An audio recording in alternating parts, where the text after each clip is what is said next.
Hello students, this is Dr. Amit Juneja, lecturer economics, Shahid Balwinder Singh Government Senior Secondary Smart School, Sabuana district Fazilka. ਤਾਂ ਮੈਂ ਤੁਹਾਡੇ ਸਾਰਿਆਂ ਦਾ ਸਵਾਗਤ ਕਰਦਾ ਅੱਜ ਦੇ ਲੈਕਚਰ ਦੇ ਵਿੱਚ। ਤਾਂ ਅੱਜ ਆਪਾਂ ਗੱਲ ਕਰਾਂਗੇ ਰਾਸ਼ਟਰੀ ਆਮਦਨ ਦੇ ਨਾਲ ਸੰਬੰਧਿਤ ਧਾਰਨਾਵਾਂ ਦੀ। ਜਿਵੇਂ ਕਿ ਆਪਾਂ ਆਪਣੇ ਪਿਛਲੇ ਕਈ ਲੈਕਚਰਸ ਤੋਂ ਗੱਲ ਕਰਦੇ ਆ ਰਹੇ ਹਾਂ ਕਿ ਆਪਣਾ ਜੋ ਮੇਨ ਉਦੇਸ਼ ਹੈ ਉਹ ਸਿਰਫ ਤੇ ਸਿਰਫ ਰਾਸ਼ਟਰੀ ਆਮਦਨ ਦਾ ਮਾਪ ਕਰਨਾ ਨਹੀਂ ਹੈਗਾ, ਉਹ ਰਾਸ਼ਟਰੀ ਆਮਦਨ ਦੇ ਨਾਲ ਹੋਰ ਬਹੁਤ ਸਾਰੀਆਂ ਜਿਹੜੀਆਂ ਸੰਬੰਧਿਤ ਧਾਰਨਾਵਾਂ ਨੇ ਉਹਨਾਂ ਦਾ ਮਾਪ ਕਰਨਾ ਵੀ ਜੋ ਹੈ ਉਹ ਹੈ। ਤਾਂ ਉਹਦੇ ਚ ਆਪਾਂ ਕੀ ਕਰਦੇ ਆ, ਸਿਰਫ ਆਪਾਂ ਰਾਸ਼ਟਰੀ ਆਮਦਨ ਦਾ ਮਾਪ ਨਹੀਂ ਕਰਦੇ, ਉਹਦੇ ਚ ਆਪਾਂ ਨਿੱਜੀ ਆਮਦਨ, ਵਿਅਕਤੀਗਤ ਖਰਚ ਕਰਨ ਯੋਗ ਆਮਦਨ, ਰਾਸ਼ਟਰੀ ਖਰਚ ਕਰਨ ਯੋਗ ਆਮਦਨ, ਸ਼ੁੱਧ ਰਾਸ਼ਟਰੀ ਖਰਚ ਕਰਨ ਯੋਗ ਆਮਦਨ, ਕੁੱਲ ਰਾਸ਼ਟਰੀ ਖਰਚ ਕਰਨ ਯੋਗ ਆਮਦਨ, ਇਹਨਾਂ ਦਾ ਵੀ ਜਿਹੜਾ ਹੈ ਉਹ ਆਪਾਂ ਮਾਪ ਕਰਦੇ ਆ। ਤਾਂ ਹੁਣ ਐਕਚੁਅਲੀ ਇਹ ਜਿਹੜਾ ਯਾਦ ਕਰਨਾ ਹੈ ਉਹ ਕਿਵੇਂ ਕਰਨਾ ਹੈ, ਦੇਖੋ ਆਪਾਂ ਉਲਟਾ ਪੁਲਟਾ ਕੁਝ ਨਹੀਂ ਕਰ ਸਕਦੇ ਕਿਉਂਕਿ ਇਹ ਸਾਰਾ ਕੁਝ ਜਿਹੜਾ ਹੈ ਉਹ ਇੱਕ ਸੀਕੁਐਂਸ ਦੇ ਵਿੱਚ ਚੱਲਦਾ ਹੈ। 1 ਬਾय 1 ਜਿਹੜਾ ਉਹ ਆਪਾਂ ਇਸ ਚੀਜ਼ ਨੂੰ ਡੀਲ ਕਰ ਸਕਦੇ ਆ। ਜਿਵੇਂ ਸਭ ਤੋਂ ਪਹਿਲਾਂ ਆਪਾਂ ਕੀ ਕਰਾਂਗੇ, ਆਪਾਂ ਰਾਸ਼ਟਰੀ ਆਮਦਨ ਜਿਹੜੀ ਹੈ ਉਹਦਾ ਮਾਪ ਕਰਾਂਗੇ, ਜੋ ਕਿ ਆਪਾਂ ਆਲਰੇਡੀ ਕਰ ਚੁੱਕੇ ਆ। ਆਪਾਂ ਇਹ ਵੀ ਦੇਖ ਚੁੱਕੇ ਆ ਕਿ ਰਾਸ਼ਟਰੀ ਆਮਦਨ ਜਿਹੜੀ ਹੈ ਉਹ ਕੀ ਚੀਜ਼ ਹੁੰਦੀ ਹੈ। ਤਾਂ ਉਹਦੇ ਚ ਆਪਾਂ ਕੀ ਕਿਹਾ ਸੀ, ਆਪਾਂ ਰਾਸ਼ਟਰੀ ਆਮਦਨ ਦੀ ਪਰਿਭਾਸ਼ਾ ਦਿੱਤੀ। ਇਹ ਰਾਸ਼ਟਰੀ ਆਮਦਨ ਜੋ ਹੈ ਉਹ ਕੀ ਹੈ, 1 ਸਾਲ ਦੀ ਸਮਾਂ ਅਵਧੀ ਦੇ ਦੌਰਾਨ। अगर तुसी ऑलरेडी लिखी हुई है बहुत अच्छी गल है, नहीं लिखी हुई तो हुण लिख सकते हो, क्योंकि अगर राष्ट्रीय आमदन की परिभाषा नहीं पता तो आप राष्ट्रीय आमदन का माप जड़ा है वो भी नहीं कर सकते। तो आप की क्या भी जी राष्ट्रीय आमदन है वो की है, 1 साल की समा अवधि के दौरान एक देश के साधारण निवासियों ਨੂੰ ਪ੍ਰਾਪਤ ਹੋਣ ਵਾਲੀ ਸਾਧਨ ਆਮਦਨ ਦਾ ਜੋੜ ਹੈ। ਆਪਾਂ ਕਿਹਾ ਵੀ ਇਹਦੇ ਚ ਨਾ ਮੇਨ 3 ਗੱਲਾਂ ਜਿਹੜੀਆਂ ਨੇ ਉਹ ਆਪਣੇ ਸਾਹਮਣੇ ਆਉਂਦੀਆਂ ਨੇ। ਪਹਿਲੀ ਗੱਲ ਤਾਂ ਇਹ ਹੈ ਵੀ ਜਿਹੜੀ ਰਾਸ਼ਟਰੀ ਆਮਦਨ ਹੈ ਉਹ ਆਪਾਂ ਹਮੇਸ਼ਾ 1 ਸਾਲ ਦੀ ਸਮਾਂ ਅਵਧੀ ਦੇ ਦੌਰਾਨ ਜਿਹੜਾ ਉਹ ਮਾਪਦੇ ਆ। ਤਾਂ ਜਿਹੜਾ 1 ਸਾਲ ਹੈ ਉਹ ਕਿਹੜਾ ਹੁੰਦਾ ਹੈ, ਉਹ ਹਮੇਸ਼ਾ ਜਿਹੜਾ ਹੈ ਉਹ ਹੁੰਦਾ ਆਪਣਾ 1 ਅਪ੍ਰੈਲ ਤੋਂ ਲੈ ਕੇ 31 ਮਾਰਚ ਵਾਲਾ। ਨੰਬਰ 2, ਜਦੋਂ ਵੀ ਆਪਾਂ ਰਾਸ਼ਟਰੀ ਆਮਦਨ ਦਾ ਮਾਪ ਕਰਾਂਗੇ ਉਹਦੇ ਚ ਹਮੇਸ਼ਾ ਆਪਾਂ ਉਸ ਦੇਸ਼ ਦੇ ਸਾਧਾਰਨ ਨਿਵਾਸੀਆਂ ਨੂੰ ਪ੍ਰਾਪਤ ਹੋਣ ਵਾਲੀ ਆਮਦਨ ਜਿਹੜੀ ਹੈ ਉਹ ਲਵਾਂਗੇ। ਸਾਧਾਰਨ ਨਿਵਾਸੀਆਂ ਦੀ ਲੈਣੀ ਹੈ, ਨਾਗਰਿਕਾਂ ਦੀ ਨਹੀਂ ਲੈਣੀ। ਤਾਂ ਆਪਾਂ ਆਲਰੇਡੀ ਕਲੀਅਰ ਕਰ ਚੁੱਕੇ ਹਾਂ ਵੀ ਜਿਹੜੇ ਸਾਧਾਰਨ ਨਿਵਾਸੀ ਨੇ ਉਹ ਕੌਣ ਹੁੰਦੇ ਆ ਤੇ ਨਾਗਰਿਕ ਕੌਣ ਹੁੰਦੇ ਆ। ਆਪਾਂ ਜਦੋਂ ਵੀ ਰਾਸ਼ਟਰੀ ਆਮਦਨ ਦੀ ਗੱਲ ਕਰਨੀ ਹੈ ਆਪਾਂ ਸਿਰਫ ਤੇ ਸਿਰਫ ਉਸ ਦੇਸ਼ ਦੇ ਸਾਧਾਰਨ ਨਿਵਾਸੀਆਂ ਨੂੰ ਪ੍ਰਾਪਤ ਹੋਣ ਵਾਲੀ ਆਮਦਨ ਜਿਹੜੀ ਹੈ ਉਹਦੀ ਗੱਲ ਕਰਨੀ ਹੈ। तीसरी गल भी आप क्या भी साधारण निवासियों ਨੂੰ प्राप्त होने वाली आमदन ਜਿਹੜੀ ਹੈ ਉਹਦੀ ਗੱਲ ਤਾਂ ਕਰਨੀ ਹੈ, पर ਕਿਹੜੀ आमदन ਆਪਾਂ ਕਿਹਾ ਆਪਾਂ ਸਿਰਫ ਤੇ ਸਿਰਫ ਜਿਹੜਾ ਹੈ ਉਹ ਸਾਧਨ ਆਮਦਨ ਲੈਣੀ ਹੈ। ਸਾਧਨ ਆਮਦਨ ਕਿਹੜੀ ਹੋਏਗੀ, ਜਿਹੜੀ ਉਤਪਾਦਨ ਦੇ ਸਾਧਨਾਂ ਨੂੰ ਪ੍ਰਾਪਤ ਹੋਏਗੀ। मतलब ਕੀ ਹੋਏਗਾ ਵੀ ਜਿਹੜੇ ਵੀ ਉਤਪਾਦਨ ਦੇ ਸਾਧਨ ਨੇ ਪਹਿਲਾਂ ਉਹ ਕੀ ਕਰਨਗੇ, ਆਪਣੀਆਂ ਸਾਧਨ ਸੇਵਾਵਾਂ ਜਿਹੜੀਆਂ ਨੇ ਉਹ ਉਤਪਾਦਕ ਖੇਤਰ ਨੂੰ ਦੇਣਗੇ। ਹੁਣ ਜਿਹੜੇ ਉਤਪਾਦਨ ਦੇ ਸਾਧਨ ਨੇ ਉਹ ਕਿੰਦੇ ਕੋਲ ਹੁੰਦੇ ਨੇ, ਉਹ ਪਰਿਵਾਰ ਖੇਤਰ ਕੋਲ ਹੁੰਦੇ ਨੇ। ਤਾਂ ਪਰਿਵਾਰ ਖੇਤਰ ਕੀ ਕਰੇਗਾ, ਆਪਣੇ ਜਿਹੜੇ ਉਤਪਾਦਨ ਦੇ ਸਾਧਨ ਨੇ ਉਹ ਉਤਪਾਦਕ ਖੇਤਰ ਨੂੰ ਦੇਗਾ, ਉਹਦੇ ਬਦਲੇ ਉਤਪਾਦਕ ਖੇਤਰ ਜਿਹੜਾ ਹੈ ਉਹਨਾਂ ਨੂੰ ਸਾਧਨ ਆਮਦਨ ਦੇਵੇਗਾ। ਯਾਨੀ ਕੀ ਹੋਏਗਾ, ਸਾਧਨ ਆਮਦਨ ਐਵੇਂ ਨਹੀਂ ਹੋਏਗੀ, ਪਹਿਲਾਂ ਕੀ ਹੋਏਗਾ, ਸਾਧਨ ਸੇਵਾਵਾਂ ਦੇਣੀਆਂ ਪੈਣਗੀਆਂ, ਉਹਦੇ ਬਦਲੇ ਜਿਹੜਾ ਹੈ ਉਹ ਸਾਧਨ ਆਮਦਨ ਜਿਹੜੀ ਹੈ ਉਹ ਪ੍ਰਾਪਤ ਹੋਏਗੀ। ਇੱਕ ਹੁੰਦੀ ਹੈ ਜਿਹਨੂੰ ਆਪਾਂ ਕਹਿੰਦੇ ਆ ਹਸਤਾਂਤਰਣ ਆਮਦਨ, ਯਾਨੀ ਕਿ ਇੱਕ ਪੱਖੀ ਆਮਦਨ। ਜੀ ਆਮਦਨ ਜਿਹੜੀ ਕੀ ਹੁੰਦੀ ਤਾਂ ਹੈ ਪਰ ਉਹਦੇ ਬਦਲੇ ਆਪਾਂ ਨੂੰ ਕੁਝ ਵੀ ਦੇਣ ਦੀ ਲੋੜ ਜਿਹੜੀ ਹੈ ਉਹ ਨਹੀਂ ਹੁੰਦੀ। मतलब ਜਿਹੜੇ ਵਜ਼ੀਫੇ ਮਿਲਦੇ ਹੈ ਜਾਂ ਜਿਹੜੀ ਬੁਢਾਪਾ ਪੈਨਸ਼ਨ ਮਿਲਦੀ ਹੈ ਜਾਂ ਜਿਹੜੀ ਬੇਰੁਜ਼ਗਾਰੀ ਭੱਤਾ ਮਿਲਦਾ ਹੈ ਜਾਂ ਕਿਸਾਨਾਂ ਨੂੰ ਜਿਹੜਾ ਮੁਆਵਜ਼ਾ ਮਿਲਦਾ ਹੈ ਉਹ ਕੀ ਚੀਜ਼ ਹੈ, ਉਹ ਸਾਰੀ ਦੀ ਸਾਰੀ ਜਿਹੜੀ ਹੈ ਉਹ ਕੀ ਹੈ, ਉਹ ਹਸਤਾਂਤਰਣ ਆਮਦਨ ਹੈ। ਪਰ ਇਸ ਤਰ੍ਹਾਂ ਦੀ ਹਸਤਾਂਤਰਣ ਆਮਦਨ ਨੂੰ ਆਪਾਂ ਕਦੇ ਵੀ ਰਾਸ਼ਟਰੀ ਆਮਦਨ ਦੇ ਵਿੱਚ ਸ਼ਾਮਿਲ ਜਿਹੜਾ ਹੈ ਉਹ ਨਹੀਂ ਕਰਦੇ। ਠੀਕ ਹੋ ਗਿਆ। ਤਾਂ ਆਪਾਂ ਹੁਣ ਕੀ ਕੀਤਾ, ਸਭ ਤੋਂ ਪਹਿਲਾਂ ਜਿਹੜਾ ਹੈ ਉਹ ਰਾਸ਼ਟਰੀ ਆਮਦਨ ਦਾ ਪਤਾ ਕਰ ਲਿਆ। ਹੁਣ ਰਾਸ਼ਟਰੀ ਆਮਦਨ ਤੋਂ ਆਪਣੀ ਅਗਲੀ ਆਮਦਨ ਜਿਹੜੀ ਹੈ ਉਹ ਨਿਕਲੇਗੀ ਜਿਹਨੂੰ ਆਪਾਂ ਕਹਾਂਗੇ ਨਿੱਜੀ ਆਮਦਨ। ਠੀਕ ਹੋ ਗਿਆ। यानी एक सीक्वेंस चलना है, उल्टा पुल्टा नहीं कर सकते। राष्ट्रीय आमदन तो की निकलेगा निजी आमदन, निजी आमदन तो जड़ा है वो अपनी अगली आमदन निकलेगी जिन्हों आप कहांगे व्यक्तिगत आमदन। ठीक है, व्यक्तिगत आमदन तो अपनी अगली आमदन निकलेगी जिन्हों आप कहांगे व्यक्तिगत खर्च करन ਯੋਗ ਆਮਦਨ।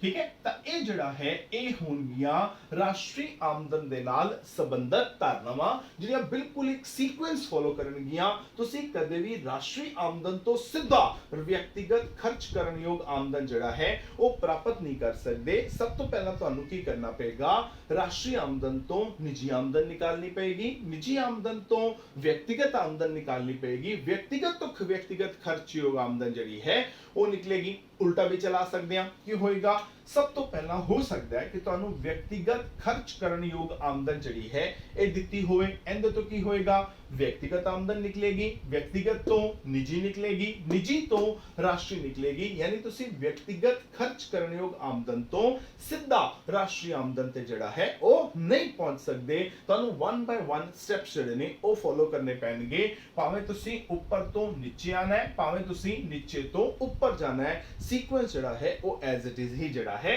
ਉਹ ਰਹੇਗਾ। ਯਾਨੀ ਹੁਣ ਆਪਾਂ ਆਪਣੇ ਅੱਜ ਦੇ ਲੈਕਚਰ ਜਿਹੜਾ ਮੇਨ ਟੌਪਿਕ ਡਿਸਕਸ ਕਰਨਾ ਹੈ ਉਹ ਹੈ ਆਪਣੀ ਨਿੱਜੀ ਆਮਦਨ। ਤਾਂ ਜਿਵੇਂ ਮੈਂ ਪਹਿਲਾਂ ਗੱਲ ਕੀਤੀ ਵੀ ਜਿਹੜੀ ਵੀ ਆਪਣੀ ਨਿੱਜੀ ਆਮਦਨ ਹੋਏਗੀ ਉਹ ਆਪਾਂ ਨੂੰ ਕਿੱਥੋਂ ਪ੍ਰਾਪਤ ਹੋਣੀ ਹੈ, ਰਾਸ਼ਟਰੀ ਆਮਦਨ ਤੋਂ।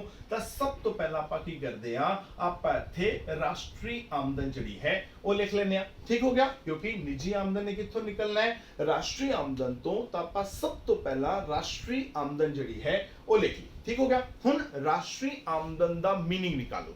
ਉਹ ਕਹਿੰਦਾ ਹੈ ਰਾਸ਼ਟਰੀ ਆਮਦਨ ਜਿਹੜੀ ਹੈ 1 ਸਾਲ ਦੀ ਸਮਾਂ ਅਵਧੀ ਦੇ ਦੌਰਾਨ ਇੱਕ ਦੇਸ਼ ਦੇ ਸਾਧਾਰਨ ਨਿਵਾਸੀਆਂ ਨੂੰ ਪ੍ਰਾਪਤ ਹੋਣ ਵਾਲੀ ਸਾਧਨ ਆਮਦਨ ਦਾ ਜੋੜ ਹੈ। ਯਾਨੀ ਆਪਾਂ ਕੀ ਕਰਨਾ ਹੈ ਵੀ ਜਿੰਨੇ ਵੀ ਆਪਣੇ ਦੇਸ਼ ਦੇ ਸਾਧਾਰਨ ਨਿਵਾਸੀ ਨੇ, ਆਪਾਂ ਉਹਨਾਂ ਸਾਰੇ ਸਾਧਾਰਨ ਨਿਵਾਸੀਆਂ ਨੂੰ ਜਿੰਨੀ ਵੀ ਸਾਧਨ ਆਮਦਨ ਹੋਈ, ਆਪਾਂ 1 ਸਾਲ ਦੀ ਸਮਾਂ ਅਵਧੀ ਦੇ ਦੌਰਾਨ ਉਹ ਸਾਰੀ ਸਾਧਨ ਆਮਦਨ ਦਾ ਕੀ ਕਰ ਦੇਣਾ ਹੈ, ਜੋੜ ਕਰ ਦੇਣਾ ਹੈ। ਹੁਣ ਜਿਵੇਂ ਸਪੋਜ਼ ਕਰੋ ਕਿ ਮੈਂ ਇੰਡੀਆ ਦਾ ਸਾਧਾਰਨ ਨਿਵਾਸੀ ਹਾਂ। ਕਿਉਂ ਸਾਧਾਰਨ ਨਿਵਾਸੀ ਹਾਂ, ਕਿਉਂਕਿ ਮੈਂ ਇੰਡੀਆ ਦੇ ਸਾਧਾਰਨ ਨਿਵਾਸੀ ਹੋਣ ਦੀਆਂ ਦੋਨੋਂ ਸ਼ਰਤਾਂ ਜਿਹੜੀਆਂ ਨੇ ਉਹ ਪੂਰੀਆਂ ਕਰਦਾ। ਮਤਲਬ ਮੈਂ 1 ਸਾਲ ਤੋਂ ਜ਼ਿਆਦਾ ਟਾਈਮ ਵਾਸਤੇ ਇੰਡੀਆ 'ਚ ਰਹਿ ਵੀ ਰਿਹਾ। ਨੰਬਰ 2, ਮੇਰੀਆਂ ਆਰਥਿਕ ਰੁਚੀਆਂ ਵੀ ਜਿਹੜੀਆਂ ਨੇ ਉਹ ਇੰਡੀਆ 'ਚ ਨੇ, ਤਾਂ ਮੈਂ ਹੋ ਗਿਆ ਇੰਡੀਆ ਦਾ ਸਾਧਾਰਨ ਨਿਵਾਸੀ। ਠੀਕ ਹੋ ਗਿਆ, ਤਾਂ ਹੁਣ ਮੈਂ ਇੰਡੀਆ ਦਾ ਸਾਧਾਰਨ ਨਿਵਾਸੀ ਹਾਂ, ਮੇਰੀ ਸਾਧਨ ਆਮਦਨ ਨੂੰ ਕੀ ਕੀਤਾ ਗਿਆ, ਰਾਸ਼ਟਰੀ ਆਮਦਨ ਦੇ ਵਿੱਚ ਜਿਹੜਾ ਉਹ ਜੋੜ ਲਿਆ ਗਿਆ। ਹੁਣ ਸੋਚੋ ਵੀ ਜੋ ਮੈਨੂੰ ਆਮਦਨ ਮਿਲੀ ਉਹ ਕਿਹੜੀ ਮਿਲੀ, ਸਾਧਨ ਆਮਦਨ। ਇਹਦਾ ਮਤਲਬ ਮੈਂ ਆਪਣੀਆਂ ਸਾਧਨ ਸੇਵਾਵਾਂ ਦਿੱਤੀਆਂ, ਉਹਦੇ ਬਦਲੇ ਮੈਨੂੰ ਸਾਧਨ ਆਮਦਨ ਮਿਲੀ। ਇਹਦਾ ਮਤਲਬ ਜੇ ਮੈਂ ਸਾਧਨ ਸੇਵਾਵਾਂ ਦਿੱਤੀਆਂ ਨੇ ਤਾਂ ਮੈਂ ਉਤਪਾਦਨ ਦਾ ਸਾਧਨ ਆ। ਤਾਂ ਉਤਪਾਦਨ ਦੇ ਸਾਧਨ ਕਿੰਨੇ ਹੁੰਦੇ ਨੇ, 4। ਕਿਹੜੇ ਕਿਹੜੇ, ਭੂਮੀ, ਤਾਂ ਮੈਂ ਜ਼ਮੀਨ ਨਹੀਂ ਹੈਗਾ। ਨੰਬਰ 2, पूंजी, मैं पूंजी भी नहीं हैगा। नंबर 3, उद्यम, मैं उद्यम भी नहीं हैगा। तो बचा कौन, मजदूर। तो मैं कौन हाँ, मैं मजदूर हाँ, यानी कि कर्मचारी हाँ। ठीक हो गया, तो कर्मचारी या मजदूर उत्पादन का एक साधन है, मैं उत्पादन का एक साधन हाँ। मैं अपनियां साधन सेवावां दित्तियां, उनके बदले मैनू साधन आमदन मिली। ਹੁਣ क्वेश्चन उठा कि मैं अपनियां साधन सेवावां किनू दित्तियां। तो मैं तो गवर्नमेंट इंप्लॉई हाँ, सरकारी नौकर हाँ, तो मैं अपनियां साधन सेवावां दित्तियां सरकार को। ठीक है, तो एवें की हो सकता है, किसी ने आदियां साधन सेवावां प्राइवेट सैक्टर ਨੂੰ ਦਿੱਤੀਆਂ ਹੋਣਗੀਆਂ, ਕੋਈ ਕਿਸੇ ਨਿੱਜੀ ਕੰਪਨੀ 'ਚ ਕੰਮ ਕਰਦਾ ਹੋਏਗਾ। ਹੁਣ ਧਿਆਨ ਨਾਲ ਸੋਚੋ, ਉਹ ਕਹਿੰਦਾ ਕਿ ਜੋ ਆਪਾਂ ਆਮਦਨ ਨਿਕਾਲਣੀ ਹੈ ਉਹ ਆਪਾਂ ਸਿਰਫ ਤੇ ਸਿਰਫ ਨਿੱਜੀ ਆਮਦਨ ਨਿਕਾਲਣੀ ਹੈ। मतलब ਆਪਾਂ ਕੀ ਕਰਨਾ ਹੈ, ਜੋ ਆ ਰਾਸ਼ਟਰੀ ਆਮਦਨ ਹੈ ਇਹ ਆਪਣੇ ਪੂਰੇ ਦੇ ਪੂਰੇ ਦੇਸ਼ ਦੀ ਆਮਦਨ ਹੈ। ਇਸ ਆਮਦਨ ਦੇ ਵਿੱਚੋਂ ਆਪਾਂ ਕੀ ਕਰਨਾ ਹੈ, ਨਿੱਜੀ ਆਮਦਨ ਜਿਹੜੀ ਹੈ ਉਹ ਨਿਕਾਲਣੀ ਹੈ। ਤਾਂ ਕਿਵੇਂ ਨਿਕਲੇਗੀ, ਬਹੁਤ ਸਿੰਪਲ ਹੈ। ਆਪਣੇ ਦੇਸ਼ ਦੇ ਵਿੱਚ ਜਾਂ ਕਿਸੇ ਵੀ ਦੇਸ਼ ਦੇ ਵਿੱਚ ਹਮੇਸ਼ਾ ਦੋ ਹੀ ਖੇਤਰ ਕੰਮ ਕਰਦੇ ਹੁੰਦੇ ਨੇ। ਇੱਕ ਤਾਂ ਹੁੰਦਾ ਹੈ ਸਰਕਾਰੀ, ਇੱਕ ਹੁੰਦਾ ਹੈ ਪ੍ਰਾਈਵੇਟ। ਦੋ ਖੇਤਰ ਨੇ। यानी जी राष्ट्रीय आमदन है, इस आमदन दे विच दो खेतरां दी आमदन जिहड़ी है वो शामिल है। यानी कि इहदे विच सरकारी भी हैगी है ते इहदे विच निजी भी हैगी है। तां आपां कढनी किहड़ी है, निजी। तां आपां की करिए, अगर आपां राष्ट्रीय आमदन दे विचों जिन्नी भी सरकारी खेतर दी आमदन है अगर आपां नूं घटा दईए तो बाकी जो बचेगा वो की बचेगा, वो अपनी निजी आमदन जिहड़ी है वो बचेगी। तां सब तो पहला काम ये करना है भी राष्ट्रीय आमदन दे विचों जिन्नी भी आमदन ਜਿਹੜੀ ਸਰਕਾਰੀ ਖੇਤਰ ਨੂੰ ਹੁੰਦੀ ਹੈ ਉਹ ਆਪਾਂ ਕੀ ਕਰ ਦੇਣੀ ਹੈ, ਮਾਈਨਸ ਕਰ ਦੇਣੀ ਹੈ। ਸਰਕਾਰੀ ਮਾਈਨਸ ਕਰ ਦੇਾਂਗੇ ਟੋਟਲ ਦੇ ਵਿੱਚੋਂ, ਤਾਂ ਬਾਕੀ ਕੀ ਹੋਏਗਾ, ਆਪਣੀ ਨਿੱਜੀ ਬਚੇਗੀ। ਸਪੋਜ਼ ਕਰੋ ਵੀ ਆ ਜਿਹੜੀ ਹੈ ਇਹ ਆਪਣੀ ਰਾਸ਼ਟਰੀ ਆਮਦਨ ਹੈ। ਰਾਸ਼ਟਰੀ ਆਮਦਨ ਦੇ ਵਿੱਚ ਦੋ ਖੇਤਰ ਨੇ, ਆਪਾਂ ਦੋ ਖੇਤਰ ਬਣਾਤੇ। ਆ ਜਿਹੜਾ ਹੈ ਇਹ ਹੈ ਸਰਕਾਰੀ ਖੇਤਰ ਤੇ ਆ ਜਿਹੜਾ ਹੈ ਇਹ ਹੈ ਨਿੱਜੀ ਖੇਤਰ। ਉਹ ਕਹਿੰਦਾ ਇਹ ਜਿਹੜਾ ਟੋਟਲ ਸਰਕਲ ਹੈ ਨਾ ਇਹ ਤੁਹਾਡੀ ਕੁੱਲ ਰਾਸ਼ਟਰੀ ਆਮਦਨ ਹੈ। ਤੁਸੀਂ ਕੀ ਕਰਨਾ ਹੈ, ਖਾਲੀ ਨਿੱਜੀ ਦੀ ਆਮਦਨ ਨਿਕਾਲਣੀ ਹੈ। ਅਗਰ ਮੈਂ ਕੀ ਕਰਾਂ ਵਿੱਚੋਂ ਆ ਸਰਕਾਰੀ ਖੇਤਰ ਜਿਹੜਾ ਹੈ ਉਹ ਮਾਈਨਸ ਕਰ ਦਿਆਂ ਤਾਂ ਬਾਕੀ ਜੋ ਬਚੇਗਾ ਉਹ ਕੀ ਹੋਏਗਾ, ਉਹ ਨਿੱਜੀ ਖੇਤਰ ਦੀ ਆਮਦਨ ਹੋਏਗੀ ਨਾ। ਤਾਂ ਆਪਾਂ ਇਹੀ ਕਰਨਾ ਹੈ। ਤਾਂ ਸਭ ਤੋਂ ਪਹਿਲਾਂ ਆਪਾਂ ਕੀ ਕਰਦੇ ਹਾਂ, ਹੁਣ ਆਪਾਂ ਇਹਦੇ ਚੋਂ ਸਰਕਾਰੀ ਖੇਤਰ ਦੀ ਆਮਦਨ ਜਿਹੜੀ ਹੈ ਉਹ ਕੀ ਕਰਨ ਲੱਗੇ ਆ, ਮਾਈਨਸ ਕਰਨ ਲੱਗੇ ਆ। ਠੀਕ ਹੋ ਗਿਆ। ਹੁਣ ਆਪਾਂ ਸਰਕਾਰੀ ਮਾਈਨਸ ਤਾਂ ਕਰਨ ਲੱਗੇ ਆ, ਪਰ ਸਰਕਾਰ ਜਿਹੜੀ ਹੈ ਉਹ ਦੋ ਤਰੀਕੇ ਨਾਲ ਕੰਮ ਕਰਦੀ ਹੈ। मतलब भी ਆਪਾਂ सरकारी आमदन ਜਦੋਂ माइनस करनी है तो इस गल का ध्यान रखना है कि जो सरकार है वो दो तरीके नाल काम करती है। एक हुंदी है सरकार विभाग बना के, विभाग की हुंदा है डिपार्टमेंट, मतलब सरकार काम करती है कुछ डिपार्टमेंट के थ्रू यानी कुछ विभागां के थ्रू। जिवें आपां कहने आ कि लो जी सिक्ख्या विभाग, सिक्ख्या का विभाग है अपने आप च। आप कहने आ रेलवे विभाग, तो रेलवे का विभाग है अपने आप दे विच। तां सिक्ख्या विभाग, सेहत विभाग, रेलवे विभाग एक ही ने, एक डिपार्टमेंट ने। तां एक तां सरकार काम करती है आदे विभागां दे थ्रू। तो पहला आपां की करांगे, जिन्नी भी सरकारी विभागां नूं आमदन हुंदी है वो माइनस कर दिओ। तो आपां लिखांगे कि सरकारी की लिखना है, आप केड़ी आमदन लेनी है, विभागां, सरकारी विभागां नूं। हुण इत्थे मैं दो तरह की आमदन लिखूंगा, एक लिखांगा उद्यम वृत्ति अते जिहड़ा है जायदाद, या जायदाद नहीं लिखना तो संपत्ति लिख सकते हो, एक ही गल है। उद्यम वृत्ति अते संपत्ति तो प्राप्त आमदन। ठीक हो गया जी। तो पहली गल तो आप नोट करनी है भी जो भी आप माइनस कर रहे हैं वो की कर रहे हैं, वो आप सरकार दे विभागां नूं होण वाली आमदन माइनस करते पे आ। मतलब ऐ जी आमदन माइनस करते पे आ जिहड़ी कि सरकार नूं आदे वखरे वखरे विभागां तो हुंदी है। जिवें आप एजुकेशन डिपार्टमेंट की गल कर लीए, देखो हुण सोचो भी तुसीं जिहड़े हो उस अपने स्कूल वालियां नूं फीस दिंदे हो। ठीक हो गया। तो वो स्कूल वाले की करते हैं, तुहाडे स्कूल वाले वो फीस जिहड़ी है वो सरकार दे खजाने जमा करा दिंदे ने। तो सरकार नूं आमदन होई कित्थों होई, सिक्ख्या विभाग तो। एवें आप हॉस्पिटल जाइए, हॉस्पिटल जाके अपनी कोई 2 रुपए की, कोई 5 रुपए की, कोई 10 रुपए की जिहड़ी है वो पर्ची कटिंदी है। तो पर्ची कित्थे जमा हुंदी है, अखीर ते जाके सरकार दे खजाने दे विच। सरकार नूं आमदन होई कित्थों होई, अपने विभाग तो। तां जो भी आमदन माइनस करदे पे आ वो करदे पे आ सरकार दे विभागां नूं होण वाली आमदन। हुण जिहड़े सरकार दे विभाग ने उन्हां नूं जो भी आमदन होएगी ना वो दो तरह की होएगी। एक होएगी उद्यम वृत्ति तो। उद्यम वृत्ति हुण याद करो, उद्यम, उद्यम नाम तुहानूं सुनिया सुनाया लगदा होएगा। आपां किहा सी भी उद्यम जिहड़ा है वो उत्पादन दा एक साधन हुंदा है। यानी याद करो भूमि, पूंजी, मजदूर ते उद्यम। इत्थे की लिखिया उद्यम, यानी सरकार की करती है एक उद्यमकर्ता दे तौर पे काम करती है। जिन्ने भी उत्पादन दे साधन ने यानी कि भूमि है, पूंजी है, मजदूर है, इन्हों इकट्ठा करती है। आप उद्यमकर्ता दे तौर पे काम करती है, फिर काम करके आमदन कमांदी है। जिवें अगर आपां तुहाडे स्कूल दी ही एग्जांपल ले लीए तां की होया, सरकार ने सब तो पहला की कीता, तुहाडे स्कूल वास्ते जमीन लई तां भूमि होगी, फिर की किता उनदे ते पैसा लाया, बिल्डिंगां खड़ियां कीतियां, पूंजी होगी। फिर की किता मजदूर यानी कि मेरे वर्गे टीचर अपॉइंट किते, आप की किता उद्यमकर्ता दे तौर पे काम किता, सानू सारे नु पैसे दिते, जिंदे कोल जमीन लई उन्होंने जमीन दे पैसे देते। ठीक है, जिंदे कोल ऊपर बिल्डिंगां खड़ियां करवाइयां उन्होंने पैसे दे दिते। ठीक है, सानू तनख्वाहां दे दित्तियां। आपने की किता, मुनाफा होया होया, ना होया ना होया, क्योंकि सरकार जिहड़ी है वो एक कल्याणकारी संस्था दे तौर पे काम करती है जिंदा मेन मकसद जिहड़ा है वो लोकां दा भला करना हुंदा है। तां हुण देखो सरकार दा विभाग है, सरकार की कर रही है एक उद्यमकर्ता दे तौर पे जिहड़ा है वो काम करदी पई है। तो उथों सरकार नूं की होएगा, आमदन होएगी। तो उस आमदन नूं आपां की करना है, विचों माइनस कर देना है। हुण जिहड़े सरकारी विभाग ने उन्हां नूं एक आमदन जिहड़ी है वो अपनी संपत्ति तो भी हुंदी है, यानी कि जायदाद तो भी हुंदी है। देखो सरकार दी ना बहुत सारी जायदाद हुंदी है जिथों सरकार नूं ਆਮਦਨ ਹੁੰਦੀ ਹੈ। ਜਿਵੇਂ ਅਗਰ ਮੈਂ ਆਪਣੇ ਸ਼ਹਿਰ ਦੀ ਐਗਜ਼ਾਮਪਲ ਲਵਾਂ ਤਾਂ ਸਾਡੇ ਸ਼ਹਿਰ ਦੇ ਵਿੱਚ ਇੱਕ ਬਾਜ਼ਾਰ ਹੈ ਜਿਹਦਾ ਨਾਮ ਹੈ ਸਾਈਕਲ ਬਾਜ਼ਾਰ। ਠੀਕ ਹੈ, ਸਾਈਕਲ ਬਾਜ਼ਾਰ ਦਾ ਖੱਬਾ ਤੇ ਸੱਜਾ ਦੋ ਪਾਸੇ ਹੈ, ਤਾਂ ਜਿਹੜਾ ਖੱਬਾ ਪਾਸਾ ਹੈ ਉਹਦੇ ਉੱਪਰ ਦੁਕਾਨਾਂ ਨੇ। ਠੀਕ ਹੈ, ਉਹ ਦੁਕਾਨਾਂ ਜਿਹੜੀਆਂ ਨੇ ਉਹ ਸਾਰੀਆਂ ਦੀਆਂ ਸਾਰੀਆਂ ਜਿਹੜੀਆਂ ਨੇ ਉਹ ਸਰਕਾਰ ਦੀਆਂ ਨੇ। ਸਰਕਾਰ ਕੀ ਕਰਦੀ ਹੈ, ਹਰ ਮਹੀਨੇ ਉਹਨਾਂ ਤੋਂ ਕਿਰਾਇਆ ਲੈਂਦੀ ਹੈ। ਠੀਕ ਹੋ ਗਿਆ, ਤਾਂ ਹੁਣ ਕਿਰਾਇਆ ਸਰਕਾਰ ਨੂੰ ਮਿਲਿਆ, ਸਰਕਾਰ ਦੀ ਆਮਦਨ ਹੋਈ। ਕਿੱਥੋਂ ਹੋਈ? ਸਰਕਾਰ ਨੇ ਕੰਮ ਨਹੀਂ ਕੀਤਾ, ਬਲਕਿ ਉਹ ਦੁਕਾਨਾਂ ਜਿਹੜੀਆਂ ਨੇ ਉਹ ਸਰਕਾਰ ਦੀ ਜਾਇਦਾਦ ਨੇ। ਉਸ ਜਾਇਦਾਦ ਤੋਂ ਸਰਕਾਰ ਨੂੰ ਕੀ ਹੋ ਰਿਹਾ ਹੈ, ਆਮਦਨ ਹੋ ਰਹੀ ਹੈ। ਫੋਰ ਐਗਜ਼ਾਮਪਲ ਲੈ ਲੈਂਦੇ ਆ, ਸਾਡੀ ਮਿਊਨਿਸਪਲ ਕਮੇਟੀ ਫਾਜ਼ਿਲਕਾ, ਉਹਨੇ ਕੀ ਕੀਤਾ, ਉੱਥੇ ਫਾਜ਼ਿਲਕਾ ਦੇ ਵਿੱਚ ਇੱਕ ਮੁਹੱਲਾ ਹੈ ਸੁੰਦਰ ਨਗਰ, ਉੱਥੇ ਕੀ ਕੀਤਾ, ਪਲਾਟ ਕੱਟ ਕੇ ਲੋਕਾਂ ਨੂੰ ਵੇਚੇ। ਯਾਨੀ ਉਹ ਜ਼ਮੀਨ ਜਿਹੜੀ ਹੈ ਉਹ ਕੀ ਸੀ, ਪਹਿਲਾਂ ਸੀ ਮਿਊਨਿਸਪਲ ਕਮੇਟੀ ਫਾਜ਼ਿਲਕਾ, ਜੋ ਆਪਣੇ ਆਪ ਦੇ ਵਿੱਚ ਇੱਕ ਸਥਾਨਕ ਸਰਕਾਰ ਹੈ, ਉਹਨੇ ਆਦੇ ਪਲਾਟ ਵੇਚਤੇ, ਲੋਕਾਂ ਨੇ ਪੈਸੇ ਦਿੱਤੇ, ਮਿਊਨਿਸਪਲ ਕਮੇਟੀ ਫਾਜ਼ਿਲਕਾ ਨੂੰ ਆਮਦਨ ਹੋਈ। ਤਾਂ ਹੁਣ ਆਮਦਨ ਕਿੱਥੋਂ ਹੋਈ ਹੈ, ਸੰਪत्ति ਤੋਂ, ਯਾਨੀ ਕਿ ਜਾਇਦਾਦ ਤੋਂ। ਤਾਂ ਸਰਕਾਰ ਦੇ ਜਿੰਨੇ ਵੀ ਵਿਭਾਗ ਨੇ ਉਹਨਾਂ ਨੂੰ ਜਿੰਨੀ ਵੀ ਆਮਦਨ ਹੁੰਦੀ ਹੈ, ਕਿੱਥੋਂ, ਉਦਮ ਵ੍ਰਿਤੀ ਤੋਂ। ਨੰਬਰ 2, ਜਾਇਦਾਦ ਤੋਂ ਆਪਾਂ ਉਹ ਸਾਰੀ ਦੀ ਸਾਰੀ ਆਮਦਨ ਜਿਹੜੀ ਹੈ ਉਹ ਵਿੱਚੋਂ ਮਾਈਨਸ ਕਰ ਦੇਣੀ ਹੈ। ਤਾਂ ਪਹਿਲਾ ਕੰਮ ਇਹ ਕਰਨਾ ਹੈ ਵੀ ਰਾਸ਼ਟਰੀ ਆਮਦਨ ਦੇ ਵਿੱਚੋਂ ਸਰਕਾਰ ਦੇ ਜਿਹੜੇ ਵਿਭਾਗ ਨੇ ਉਹਨਾਂ ਨੂੰ ਉਦਮ ਵ੍ਰਿਤੀ ਤੇ ਸੰਪत्ति ਤੋਂ ਮਿਲਣ ਵਾਲੀ ਆਮਦਨ ਜਿਹੜੀ ਹੈ ਉਹ ਮਾਈਨਸ ਕਰ ਦੇਣੀ ਹੈ।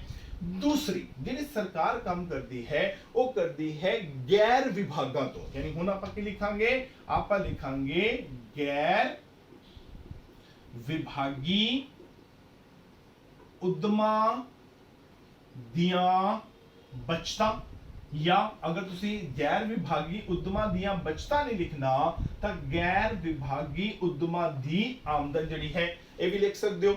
ਮਤਲਬ ਇਹ ਜਿਹੜੇ ਗੈਰ ਵਿਭਾਗੀ ਨੇ ਇਹ ਕੀ ਨੇ, ਇਸ ਹੈਗੇ ਸਰਕਾਰ ਦੇ ਨੇ, ਪਰ ਇਹਨਾਂ ਦਾ ਕੋਈ ਡਿਪਾਰਟਮੈਂਟ ਨਹੀਂ ਹੁੰਦਾ, ਮਤਲਬ ਇਹਨਾਂ ਦਾ ਕੋਈ ਵਿਭਾਗ ਨਹੀਂ ਹੁੰਦਾ। ਜਿਵੇਂ ਅਗਰ ਆਪਾਂ ਕਹੀਏ ਵੀ ਸਰਕਾਰ ਦਾ ਇੱਕ ਕਾਰਖਾਨਾ ਹੈ ਆਪਣੇ ਨੰਗਲ ਦੇ ਵਿੱਚ ਜਿੱਥੇ ਸਰਕਾਰ ਖਾਦ ਬਣਾਉਂਦੀ ਹੈ, ਤੇ ਕਦੇ ਤੁਸੀਂ ਸੁਣਿਆ ਖਾਦ ਵਿਭਾਗ?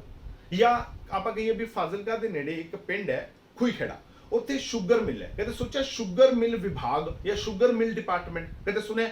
ਨਹੀਂ, ਕਿਉਂਕਿ ਇਹ ਐਕਚੁਅਲੀ ਵਿਭਾਗ ਹੈ ਹੀ ਨਹੀਂ। ਪਰ ਉਹ ਸ਼ੂਗਰ ਮਿਲ ਕਿੰਦੀ ਹੈ, ਸਰਕਾਰ ਦੀ ਹੈ। ਉਹ ਜਿਹੜਾ ਨੰਗਲ 'ਚ ਖਾਦ ਦਾ ਕਾਰਖਾਨਾ ਹੈ ਉਹ ਕਿੰਦਾ ਹੈ, ਉਹ ਸਰਕਾਰ ਦਾ ਹੈਗੇ, ਤਾਂ ਸਰਕਾਰ ਦੇ ਨੇ ਨਾ, ਪਰ ਇਹਨਾਂ ਦਾ ਕੋਈ ਵਿਭਾਗ ਨਹੀਂ ਹੈਗਾ। ਇਸ ਕਰਕੇ ਆਪਾਂ ਨੂੰ ਕਹਿੰਦੇ ਆ ਹੈਗੇ ਸਰਕਾਰੀ ਨੇ, ਪਰ ਕੀ ਨੇ, ਗੈਰ ਵਿਭਾਗੀ ਨੇ। ਤਾਂ ਇਹਨਾਂ ਤੋਂ ਵੀ ਸਰਕਾਰ ਨੂੰ ਜਿਹੜੀ ਹੈ ਆਮਦਨ ਹੁੰਦੀ ਹੈ। ਸਰਕਾਰ ਖਾਦ ਬਣਾਉਂਦੀ ਹੈ, ਸਰਕਾਰ ਖੰਡ ਬਣਾ ਕੇ ਵੇਚਦੀ ਹੈ, ਉਹ ਤੋਂ ਸਰਕਾਰ ਨੂੰ ਆਮਦਨ ਹੋਏਗੀ। ਤਾਂ ਜਿੰਨੀ ਵੀ ਆਮਦਨ ਹੋਏਗੀ ਆਪਾਂ ਕੀ ਕਰਾਂਗੇ, ਉਹਨੂੰ ਵਿੱਚੋਂ ਮਾਈਨਸ ਕਰ ਦੇਵਾਂਗੇ, ਤਾਂ ਉਹ ਹੋਗੀ ਗੈਰ ਵਿਭਾਗੀ ਉਦਮਾਂ ਦੀ ਆਮਦਨ। ਠੀਕ ਹੋ ਗਿਆ। ਤਾਂ ਹੁਣ ਸਰਕਾਰ ਦੋ ਹੀ ਤਰੀਕੇ ਨਾਲ ਕੰਮ ਕਰ ਸਕਦੀ ਹੈ, ਜਾਂ ਤਾਂ ਸਰਕਾਰ ਕੰਮ ਕਰ ਸਕਦੀ ਹੈ ਵਿਭਾਗਾਂ ਤੋਂ ਜਾਂ ਕਰ ਸਕਦੀ ਹੈ ਗੈਰ ਵਿਭਾਗਾਂ ਤੋਂ। ਆਪਾਂ ਦੋਨੋਂ ਹੀ ਮਾਈਨਸ ਕਰਤੇ, ਮਤਲਬ ਸਰਕਾਰ ਨੂੰ ਆਪਾਂ ਵਿੱਚੋਂ ਨਿਕਾਲਤਾ। ਤਾਂ ਹੁਣ ਬਾਕੀ ਜੋ ਬਚਿਆ ਉਹ ਕੀ ਬਚਿਆ, ਪ੍ਰਾਈਵੇਟ।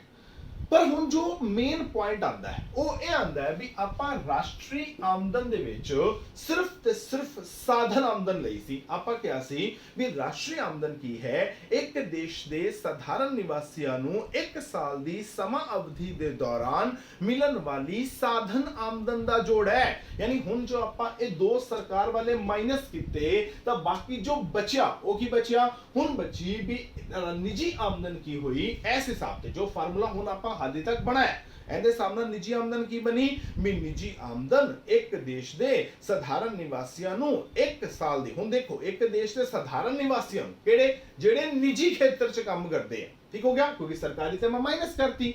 ਇਹ ਬਣਿਆ ਵੀ ਨਿੱਜੀ ਆਮਦਨ ਇੱਕ ਦੇਸ਼ ਦੇ ਨਿੱਜੀ ਖੇਤਰ ਵਿੱਚ ਕੰਮ ਕਰਨ ਵਾਲੇ ਸਾਰੇ ਸਧਾਰਨ ਨਿਵਾਸੀਆਂ ਨੂੰ ਪ੍ਰਾਪਤ ਹੋਣ ਵਾਲੀ ਸਾਧਨ ਆਮਦਨ ਦਾ ਜੋੜ ਹੈ। ਤੁਸੀਂ ਬਣਾ ਕੇ ਦੇਖ ਲਓ, ਆਪਣੇ ਆਪ ਬਣ ਜਾਏਗੀ ਵੀ ਰਾਸ਼ਟਰੀ ਆਮਦਨ ਜਿਹੜੀ ਹੈ ਉਹ ਸੀ ਇੱਕ ਦੇਸ਼ ਦੇ ਜਿਹੜੇ ਸਧਾਰਨ ਨਿਵਾਸੀਆਂ ਨੂੰ ਪ੍ਰਾਪਤ ਹੋਣ ਵਾਲੀ ਸਾਧਨ ਆਮਦਨ ਦਾ ਜੋੜ ਹੈ। ਇੱਕ ਦੇਸ਼ ਦੇ ਸਧਾਰਨ ਨਿਵਾਸੀਆਂ ਨੂੰ ਪ੍ਰਾਪਤ ਹੋਣ ਵਾਲੀ ਸਾਧਨ ਆਮਦਨ ਦਾ ਜੋੜ ਹੈ। ਆਪਾਂ ਸਾਰੇ ਦੇ ਸਾਰੇ ਸਧਾਰਨ ਨਿਵਾਸੀ ਲੈ ਲਏ ਸੀ, ਪਰ ਜਦੋਂ ਆਪਾਂ ਇਹਦੇ ਚੋਂ ਸਰਕਾਰੀ ਮਾਈਨਸ ਕਰਤੇ, ਬਾਕੀ ਜਿਹੜੇ ਸਧਾਰਨ ਨਿਵਾਸੀ ਬਚੇ ਉਹ ਕਿਹੜੇ ਬਚੇ, ਜਿਹੜੇ ਸਿਰਫ ਤੇ ਸਿਰਫ ਨਿੱਜੀ ਖੇਤਰ 'ਚ ਕੰਮ ਕਰਦੇ ਨੇ। ਯਾਨੀ ਹੁਣ ਇਸ ਹਿਸਾਬ ਤੇ ਆਪਣੀ ਨਿੱਜੀ ਆਮਦਨ ਦੀ ਪਰਿਭਾਸ਼ਾ ਕੀ ਬਣੀ? ਉਹ ਕਹਿੰਦਾ ਹੈ ਨਿੱਜੀ ਆਮਦਨ ਜਿਹੜੀ ਹੈ ਉਹ ਇੱਕ ਦੇਸ਼ ਦੇ ਨਿੱਜੀ ਖੇਤਰ ਵਿੱਚ ਕੰਮ ਕਰਨ ਵਾਲੇ ਸਧਾਰਨ ਨਿਵਾਸੀਆਂ ਨੂੰ ਪ੍ਰਾਪਤ ਹੋਣ ਵਾਲੀ ਸਾਧਨ ਆਮਦਨ ਦਾ ਜੋੜ ਹੈ। ਇਹ ਹਿਸਾਬ ਤੇ ਹੀ ਬਣੀ ਕਿਉਂਕਿ ਆਪਾਂ ਲੈਣੀ ਸਾਧਨ ਆਮਦਨ ਹੈ। ਪਰ ਨਿੱਜੀ ਆਮਦਨ ਚ ਕੀ ਹੁੰਦਾ ਹੈ? ਸਿਰਫ ਤੇ ਸਿਰਫ ਜਿਹੜੀ ਹੈ ਉਹ ਸਾਧਨ ਆਮਦਨ ਨਹੀਂ ਹੁੰਦੀ। ਜਿਹੜਾ ਨਿੱਜੀ ਖੇਤਰ ਹੈ ਉਹਨੂੰ ਜੋ ਆਮਦਨ ਮਿਲਦੀ ਹੈ ਉਹ ਸਿਰਫ ਤੇ ਸਿਰਫ ਸਾਧਨ ਆਮਦਨ ਨਹੀਂ ਮਿਲਦੀ, ਬਲਕਿ ਇਹਦੇ ਨਾਲ ਉਹਨੂੰ ਕਈ ਤਰ੍ਹਾਂ ਦੇ ਹਸਤਾਂਤਰਣ ਵੀ ਮਿਲਦੇ ਨੇ। ਹੁਣ ਧਿਆਨ ਕੀ ਰੱਖਣਾ ਹੈ? ਧਿਆਨ ਇਹ ਰੱਖਣਾ ਹੈ ਵੀ ਜਦੋਂ ਆਪਾਂ ਰਾਸ਼ਟਰੀ ਆਮਦਨ ਦੇ ਵਿੱਚੋਂ ਸਰਕਾਰੀ ਮਾਈਨਸ ਕਰਤੇ ਤਾਂ ਉਹ ਬਚੀ ਵੀ ਨਿੱਜੀ ਖੇਤਰ ਨੂੰ ਜਿੰਨੀ ਸਾਧਨ ਆਮਦਨ ਹੋਈ ਉਹ ਬਚੀ। ਪਰ ਮੈਂ ਕੀ ਕਿਹਾ? ਨਿੱਜੀ ਖੇਤਰ ਨੂੰ ਹਸਤਾਂਤਰਣ ਵੀ ਹੁੰਦੇ ਨੇ ਪਰ ਉਹ ਹਸਤਾਂਤਰਣ ਆਪਾਂ ਪਹਿਲਾਂ ਤਾਂ ਜੋੜੇ ਹੀ ਨਹੀਂ ਹੋਏ, ਕਿਉਂਕਿ ਜਦੋਂ ਆਪਾਂ ਰਾਸ਼ਟਰੀ ਆਮਦਨ ਦਾ ਮਾਪ ਕੀਤਾ ਸੀ ਉਸ ਟਾਈਮ ਤੇ ਆਪਾਂ ਸਾਰੇ ਦੇ ਸਾਰੇ ਜਿਹੜੇ ਹਸਤਾਂਤਰਣ ਨੇ ਉਹਨਾਂ ਨੂੰ ਤਾਂ ਪਹਿਲਾਂ ਹੀ ਬਾਹਰ ਕੱਢਤਾ ਸੀ। ਆਪਾਂ ਕਿਹਾ ਸੀ ਰਾਸ਼ਟਰੀ ਆਮਦਨ ਹੈ, ਆਪਾਂ ਸਿਰਫ ਸਾਧਨ ਆਮਦਨ ਲੈਣੀ ਹੈ, ਹਸਤਾਂਤਰਣ ਆਮਦਨ ਤਾਂ ਆਪਾਂ ਲੈਣੀ ਨਹੀਂ, ਮਤਲਬ ਹਸਤਾਂਤਰਣ ਆਮਦਨ ਤਾਂ ਹੈ ਹੀ ਨਹੀਂ ਵਿੱਚ। ਹੁਣ ਆਪਾਂ ਨੂੰ ਕੀ ਕਰਨਾ ਪਏਗਾ? ਬਾਅਦ ਦੇ ਵਿੱਚ ਉਹ ਹਸਤਾਂਤਰਣ ਜਿਹੜੇ ਨੇ ਉਹ ਪਲੱਸ ਕਰਨੇ ਪੈਣਗੇ। ਪਲੱਸ ਬਾਅਦ ਚ ਕਿਉਂ ਕਰਨੇ ਪੈਣਗੇ? ਕਿ ਉਹ ਹਸਤਾਂਤਰਣ ਰਾਸ਼ਟਰੀ ਆਮਦਨ ਦੇ ਵਿੱਚ ਪਹਿਲਾਂ ਤੋਂ ਸ਼ਾਮਿਲ ਨਹੀਂ ਹੈਗੇ। ਕਿਉਂ ਨਹੀਂ ਹੈਗੇ? ਕਿਉਂਕਿ ਰਾਸ਼ਟਰੀ ਆਮਦਨ ਦੇ ਵਿੱਚ ਆਪਾਂ ਸਿਰਫ ਤੇ ਸਿਰਫ ਜਿਹੜੀ ਹੈ ਉਹ ਸਾਧਨ ਆਮਦਨ ਲੈ ਕੇ ਚੱਲਦੇ ਆ, ਹਸਤਾਂਤਰਣ ਆਮਦਨ ਲੈ ਕੇ ਨਹੀਂ ਚੱਲਦੇ। ਠੀਕ ਹੋ ਗਿਆ? ਤਾਂ ਹੁਣ ਜਿਹੜਾ ਨਿੱਜੀ ਖੇਤਰ ਹੈ ਉਹਨੂੰ ਤਿੰਨ ਤਰ੍ਹਾਂ ਦੇ ਹਸਤਾਂਤਰਣ ਜਿਹੜੇ ਨੇ ਉਹ ਪ੍ਰਾਪਤ ਹੁੰਦੇ ਨੇ। ਪਹਿਲੇ ਹਸਤਾਂਤਰਣ ਜਿਹੜੇ ਨੇ ਉਹ ਮਿਲਦੇ ਨੇ ਸਰਕਾਰ ਤੋਂ। ਠੀਕ ਹੈ? ਆਪਾਂ ਨੂੰ ਸਰਕਾਰ ਬੜੇ ਸਾਰੇ ਹਸਤਾਂਤਰਣ ਦਿੰਦੀ ਹੈ। ਜਿਵੇਂ ਜਦੋਂ ਆਪਾਂ ਆਮਦਨ ਤੇ ਉਤਪਾਦਨ ਦਾ ਚੱਕਰੀ ਪ੍ਰਵਾਹ ਕੀਤਾ ਸੀ, ਠੀਕ ਹੈ, ਉਹਦੇ ਚ ਆਪਾਂ ਗੱਲ ਕੀਤੀ ਸੀ ਵੀ ਸਰਕਾਰ ਆਪਾਂ ਨੂੰ ਹਸਤਾਂਤਰਣ ਦਿੰਦੀ ਹੈ। ਅਗਰ ਆਪਾਂ ਉਤਪਾਦਕ ਹੈਗੇ ਆ ਤਾਂ ਆਪਾਂ ਨੂੰ ਸਬਸਿਡੀ ਦਿੰਦੀ ਹੈ, ਹਸਤਾਂਤਰਣ ਹੈ। ਅਗਰ ਆਪਾਂ ਪਰਿਵਾਰ ਖੇਤਰ ਵਾਲੇ ਆ ਤਾਂ ਆਪਾਂ ਨੂੰ ਹਸਤਾਂਤਰਣ ਮਿਲਦੇ ਨੇ। ਕਿਹੜੇ ਕਿਹੜੇ ਮਿਲਦੇ ਨੇ? ਆਪਾਂ ਉਹਦੇ ਵਿੱਚ ਜਿਹੜਾ ਹੈ ਸਰਕਾਰ ਤੋਂ ਵਜ਼ੀਫੇ ਲੈਂਦੇ ਆ, ਬੁਢਾਪਾ ਪੈਨਸ਼ਨ ਲੈਂਦੇ ਹਾਂ, ਠੀਕ ਹੈ, ਬੇਰੁਜ਼ਗਾਰੀ ਭੱਤਾ ਲੈਂਦੇ ਹਾਂ, ਮੁਆਵਜ਼ਾ ਲੈਂਦੇ ਹਾਂ, ਤਾਂ ਹੋਰ ਬੜੇ ਸਾਰੇ ਤਰ੍ਹਾਂ ਦੇ ਜਿਹੜੇ ਭੱਤੇ ਆ ਜਾਂ ਪੈਨਸ਼ਨਾਂ ਪੁੰਸ਼ਨਾਂ ਨੇ ਇਹ ਆਪਾਂ ਸਰਕਾਰ ਤੋਂ ਲੈਂਦੇ। ਤਾਂ ਆਪਾਂ ਕੌਣ ਆ? ਆਪਾਂ ਨਿੱਜੀ ਖੇਤਰ ਹੋ ਗਏ। ਤਾਂ ਆਪਾਂ ਨੂੰ ਸਰਕਾਰ ਜਿਹੜੀ ਹੈ ਇਹ ਹਸਤਾਂਤਰਣ ਦਿੰਦੀ ਹੈ। ਤਾਂ ਪਹਿਲੇ ਜਿਹੜੇ ਹਸਤਾਂਤਰਣ ਮਿਲਣਗੇ ਨਿੱਜੀ ਖੇਤਰ ਨੂੰ ਉਹ ਕਿੱਥੋਂ ਆਣਗੇ? ਸਰਕਾਰ ਤੋਂ ਆਣਗੇ। ਤਾਂ ਆਪਾਂ ਲਿਖਾਂਗੇ ਪਹਿਲਾ ਕੀ ਲਿਖਾਂਗੇ? ਸਰਕਾਰ ਤੋਂ ਸ਼ੁੱਧ। ਹੁਣ ਇਹ ਸ਼ੁੱਧ ਦਾ मीनिंग मैं ਹੁਣੇ ਕਲੀਅਰ ਕਰਾਂਗਾ। ਸਰਕਾਰ ਤੋਂ ਸ਼ੁੱਧ ਚਾਲੂ ਹਸਤਾंतरण। ठीक हो गया? पहला सरकार तो मिले। चालू का मतलब है चालू साल दे अंदर, मतलब जो साल चल रहा है ਆਪਾਂ ਸਿਰਫ ਉਸ ਸਾਲ ਦੇ ਹਸਤਾਂਤਰਣ ਲੈਣੇ ਨੇ। ਜਿਹੜੇ ਪਿਛਲੇ ਸਾਲ ਦੇ ਹਸਤਾਂਤਰਣ ਸੀ ਉਹ ਨਹੀਂ ਲੈਣੇ। ਕਿਉਂ? ਕਿਉਂਕਿ ਤਾਂ ਪਿਛਲੇ ਸਾਲ ਦੀ ਨਿੱਜੀ ਆਮਦਨ ਚ ਕਾਊਂਟ ਹੋ ਗਏ ਹੋਣਗੇ। ਜਿਹੜੇ ਇਸ ਸਾਲ ਦੇ ਦੌਰਾਨ ਯਾਨੀ ਕਿ 1 ਅਪ੍ਰੈਲ ਤੋਂ ਲੈ ਕੇ 31 ਮਾਰਚ ਦੇ ਦੌਰਾਨ ਜਿਹੜੇ ਹਸਤਾਂਤਰਣ ਹੋਣਗੇ ਸਿਰਫ ਉਹਨਾਂ ਹਸਤਾਂਤਰਾਂ ਨੂੰ ਲੈਣਾ ਹੈ, ਹੋਰ ਕਿਸੇ ਤਰ੍ਹਾਂ ਦੇ ਹਸਤਾਂਤਰਣ ਜਿਹੜੇ ਨੇ ਉਹ ਨਹੀਂ ਲੈਣੇ। ਚਾਲੂ ਕਲੀਅਰ ਹੋ ਗਿਆ, ਹਸਤਾਂਤਰਣ ਕਲੀਅਰ ਹੋ ਗਿਆ। शुद्ध का मतलब की है? शुद्ध का मतलब यह है भी आपा की करते हैं, आपा निजी खेतर वाले आपा सरकार नू कई तरह के हस्तांतरण करते हैं। जे ਆਪਾਂ ਕਿਹਾ ਸੀ ਵੀ ਆਪਾਂ ਸਰਕਾਰ ਨੂੰ ਟੈਕਸ ਦਿੰਦੇ ਆ, ਤਾਂ ਸਰਕਾਰ ਨੂੰ ਦਿੱਤੇ ਜਾਣ ਵਾਲੇ ਟੈਕਸ ਉਹ ਕੀ ਨੇ? ਹਸਤਾਂਤਰਣ ਨੇ। ਕਿਉਂ? ਕਿਉਂਕਿ ਉਹਦੇ ਬਦਲੇ ਸਰਕਾਰ ਆਪਾਂ ਨੂੰ ਕੀ ਦਿੰਦੀ ਹੈ? ਕੁਝ ਵੀ ਨਹੀਂ। ਹੁਣ ਤੁਸੀਂ ਕਹੋਗੇ ਵੀ ਸਰਕਾਰ ਦਾ ਆਪਣੇ ਸੇ ਬਹੁਤ ਕੰਮ ਕਰਦੀ ਹੈ, ਸਰਕਾਰ ਆਪਣੇ ਸੇ ਸੜਕਾਂ ਬਣਾਉਂਦੀ ਹੈ, ਹਸਪੀਟਲ ਬਣਾਉਂਦੀ ਹੈ, ਸਕੂਲ ਬਣਾਉਂਦੀ ਹੈ, ਤਾਂ ਫਿਰ ਜਿਹੜੇ ਆਪਾਂ ਟੈਕਸ ਸਰਕਾਰ ਨੂੰ ਦਿੱਤੇ ਉਹਦੇ ਬਦਲੇ ਸਰਕਾਰ ਨੇ ਆਪਾਂ ਨੂੰ ਸੜਕਾਂ, ਹਸਪੀਟਲ, ਸਕੂਲ ਇਹ ਦਿੱਤੇ, ਤਾਂ ਫਿਰ ਹਸਤਾਂਤਰਣ ਕਿੱਥੋਂ ਹੋਏ? देखो जो टैक्स ने वो हमेशा एक हस्तांतरण ही काउंट होंदे ने। क्यों? क्योंकि जो सरकार ने आपां नू देना है वो टैक्स दे बदले विच नहीं देना। बदले च की हुंदा है भी मैं टैक्स दिता उनदे बदले मैनू की मिल गया। हुण अगर मैं अपनी गल करा, मैं सरकार नू इनकम टैक्स देना, हर साल देना। सरकार कहती तू तो इनकम टैक्स दिंदा पे, तेरी तो साल की आमदन 6 लाख रुपये तेरी आमदन है, तो तू तो गरीबां दे विच आंदा नहीं, तैनूं तां असीं राशन कार्ड देना नहीं, ठीक है, तैनूं सस्ता डीजल भी नहीं देना, सस्ता पेट्रोल भी नहीं देना, सस्ती कनक भी नहीं देनी, चावल भी नहीं देने, दालां भी नहीं देनियां, मसाले भी नहीं देने, तैनूं कुछ नहीं देना।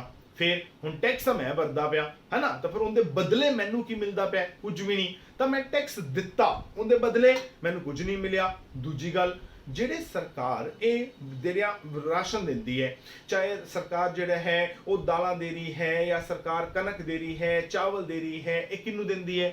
ਜਿਹੜੇ ਗਰੀਬ ਲੋਕ ਹੁੰਦੇ ਨੇ ਉਹਨਾਂ ਨੂੰ ਮਿਲਦਾ ਹੈ। ਹੁਣ ਜਿਹੜੇ ਗਰੀਬ ਨੇ ਉਹ ਸਰਕਾਰ ਨੂੰ ਟੈਕਸ ਨਹੀਂ ਦਿੰਦੇ, ਸਰਕਾਰ ਨੂੰ ਟੈਕਸ ਦੇ ਨਹੀਂ ਰਹੇ ਤਾਂ ਹੱਥ ਰਸਤੇ 'ਚ ਰੁਕ ਗਿਆ। ਉਧਰੋਂ ਕੀ ਹੋਇਆ, ਸਰਕਾਰ ਦੀ ਤਰਫ ਤੋਂ ਰਾਸ਼ਨ ਆ ਗਿਆ, ਯਾਨੀ ਕਿ ਆ ਗਿਆ ਪਰ ਇਧਰੋਂ ਕੁਝ ਗਿਆ ਨਹੀਂ, ਤਾਂ ਉਹ ਕੀ ਹੋਏ, ਹਸਤਾਂਤरण ਹੀ ਹੋਏ। ਤਾਂ ਜਦੋਂ ਵੀ ਆਪਾਂ ਸ਼ੁੱਧ ਦੀ ਗੱਲ ਕਰਨੀ ਹੈ, ਸ਼ੁੱਧ ਦਾ ਮਤਲਬ ਹੈ ਕਿ ਆਪਾਂ ਸਰਕਾਰ ਨੂੰ ਕਿੰਨੇ ਹਸਤਾਂਤरण ਕੀਤੇ, ਨੰਬਰ 2 ਸਰਕਾਰ ਨੇ ਆਪਾਂ ਨੂੰ ਕਿੰਨੇ ਹਸਤਾਂਤरण ਕੀਤੇ, ਦੋਨਾਂ ਦਾ ਡਿਫਰੈਂਸ। ਮੰਨ ਲਓ ਆਪਾਂ ਸਰਕਾਰ ਨੂੰ ਟੈਕਸ ਦਿੱਤੇ, ਦਾਨ ਦਿੱਤਾ, ਕੁਝ ਵੀ ਕੀਤਾ, ਮੰਨ ਲਓ ਆਪਾਂ 500 ਕਰੋੜ ਰੁਪਇਆ ਜਿਹੜਾ ਹੈ ਉਹ ਸਰਕਾਰ ਨੂੰ ਆਪਾਂ ਟੈਕਸ ਦੇ ਤੌਰ ਤੇ ਜਾਂ ਦਾਨ ਦੇ ਤੌਰ ਤੇ ਜਾਂ ਗਿਫਟ ਦੇ ਤੌਰ ਤੇ ਆਪਾਂ ਸਰਕਾਰ ਨੂੰ ਦੇਤੇ, ਉਹਦੇ ਬਦਲੇ ਸਰਕਾਰ ਨੇ ਆਪਾਂ ਨੂੰ 1000 ਕਰੋੜ ਦੇ ਦਿੱਤਾ। ਹੁਣ ਆਪਾਂ 500 ਦਿੱਤਾ, ਇਧਰੋਂ ਸੋਚੋ 500 ਰੁਪਇਆ ਸ਼ਗਨ ਤੁਸੀਂ ਪਾਇਆ।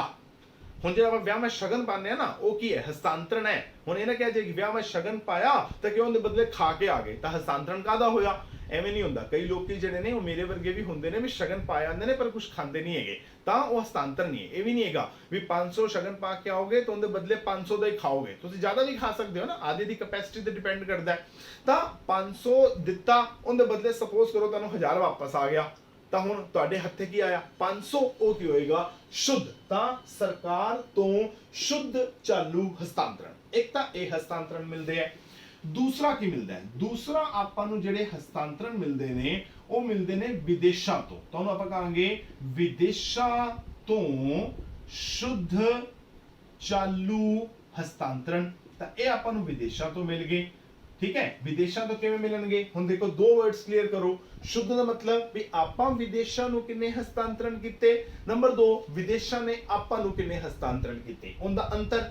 ਚਾਲੂ ਮਤਲਬ ਚਾਲੂ ਸਾਲ ਦੇ ਦੌਰਾਨ ਹਸਤਾਂਤरण ਹੋ ਰਹੇ ਨੇ, ਕਿੱਥੋਂ ਹੋ ਰਹੇ ਨੇ, ਵਿਦੇਸ਼ਾਂ ਤੋਂ ਹੋ ਰਹੇ ਨੇ। ਮਤਲਬ ਆਪਾਂ ਕੀ ਕਰਦੇ ਆ, ਆਪਾਂ ਵਿਦੇਸ਼ਾਂ ਨੂੰ ਕਈ ਤਰ੍ਹਾਂ ਦੇ ਦਾਨ ਦਿੰਨੇ ਆ, ਕਈ ਤਰ੍ਹਾਂ ਦੇ ਤੋਹਫੇ ਦਿੰਨੇ ਆ। ਮੰਨ ਲਓ ਕਿ ਆਪਣੇ ਆਜੂ ਬਾਜੂ ਜਿਹੜੇ ਦੇਸ਼ ਨੇ ਉਹਨਾਂ 'ਚ ਮੰਨ ਲਓ ਕੋਈ ਕੁਦਰਤੀ ਆਫਤ ਆ ਗਈ, ਮੰਨ ਲਓ ਕੋਈ ਬਾੜ ਆ ਗਈ, ਕੋਈ ਸੁੱਕਾ ਪੈ ਗਿਆ, ਕੋਈ ਬਿਮਾਰੀ ਫੈਲ ਗਈ, ਕੋਈ ਸੁਨਾਮੀ ਆ ਗਈ, ਕੁਝ ਹੋ ਗਿਆ, ਤਾਂ ਆਪਣੀ ਸਰਕਾਰ ਕੀ ਕਰਦੀ ਹੈ, ਆਪਣੀ ਸਰਕਾਰ ਜਿਵੇਂ ਆਪਾਂ ਆਪਣੇ ਗੁਆਂਢੀਆਂ ਦੀ ਮਦਦ ਕਰਦੇ ਆ, ਉਹ ਆਪਣੀ ਜਿਹੜੀ ਸਰਕਾਰ ਹੈ ਉਹ ਆਪਣੇ ਜਿਹੜੇ ਦੇਸ਼ ਦੇ ਗੁਆਂਢੀ ਦੇਸ਼ ਨੇ ਉਹਨਾਂ ਦੀ ਮਦਦ ਕਰਦੀ ਹੈ। ਨੇਪਾਲ ਦੀ ਮਦਦ ਕਰ ਦੇਗੀ, ਪਾਕਿਸਤਾਨ ਦੀ ਮਦਦ ਕਰ ਦੇਗੀ, ਸ਼੍ਰੀਲੰਕਾ ਦੀ ਮਦਦ ਕਰ ਦੇਗੀ, ਤਾਂ ਇਸ ਤਰ੍ਹਾਂ ਬੰਗਲਾਦੇਸ਼ ਦੀ ਮਦਦ ਕਰ ਦੇਗੀ। ਤਾਂ ਆਪਾਂ ਆਪਣੇ ਆਂਢੀ ਗੁਆਂਢੀ ਜਿਹੜੇ ਦੇਸ਼ ਨੇ ਉਹਨੇ ਆਪਾਂ ਮਦਦ ਕਰਦੇ ਆ। ਕਈ ਵਾਰੀ ਆਪਾਂ ਨੂੰ ਲੋੜ ਪੈ ਜਾਂਦੀ ਹੈ ਤਾਂ ਉਹ ਦੇਸ਼ ਆਪਣੀ ਮਦਦ ਵੀ ਕਰਦੇ ਆ, ਤਾਂ ਆਪਾਂ ਉਹਨਾਂ ਨੂੰ ਕਿੰਨੇ ਦਾਨ ਦਿੱਤੇ, ਉਹਨਾਂ ਨੇ ਆਪਾਂ ਨੂੰ ਕਿੰਨੇ ਦਿੱਤੇ, ਆਪਾਂ ਉਹਨਾਂ ਨੂੰ ਕਿੰਨੇ ਗਿਫਟ ਦਿੱਤੇ, ਉਹਨਾਂ ਨੇ ਆਪਾਂ ਨੂੰ ਕਿੰਨੇ ਦਿੱਤੇ, ਠੀਕ ਹੈ। ਤਾਂ ਉਹ ਸਾਰਿਆਂ ਦਾ ਅੰਤਰ ਜਿਹੜਾ ਉਹ ਕੀ ਹੋ ਜਾਏਗਾ, ਵਿਦੇਸ਼ਾਂ ਤੋਂ ਸ਼ੁੱਧ